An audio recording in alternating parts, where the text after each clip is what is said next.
اس کے حوالے سے یہ ہوتا ہے کہ پہلے تو اس کا لیول کیا جاتا ہے نا، کہ جس جگہ پہ ہم نے قبلہ نکالنا ہوتا ہے اس کا لیول پہلے وہاں پہ چیک کر لیا جائے، دائیں بائیں ادھر ادھر کوئی جگہ اونچی نیچی نہ ہو، بالکل برابر ہو۔ اس کے بعد پھر ہم نے کمپاس کا یوز کرنا ہوتا ہے۔ ویسے تو موبائلوں کے اندر بھی قبلہ ڈائریکشن کا کوئی نہ کوئی آپشن ہوتا ہے، لیکن اس کا مسئلہ یہ ہے کہ بعض اوقات وہ نا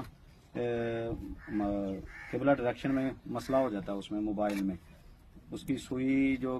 موبائل کے اندر کام کرنا بعض اوقات چھوڑ دیتی ہے، تو اس لیے یہ اوریجنل شے ہے، اس کو کمپاس کہتے ہیں، یہ بالکل اوریجنل شے ہے، تو اس کو یوز کیا جاتا ہے۔ اس کے ذریعے قبلہ اچھے انداز سے نکل آتا ہے نا، پریشانی نہیں ہوتی۔ اور اس کے نکالنے میں بھی احتیاطیں کچھ ہیں،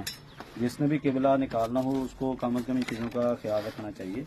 کہ ایک تو یہ ہے کہ جہاں پہ ہم نے قبلہ نکالنا ہے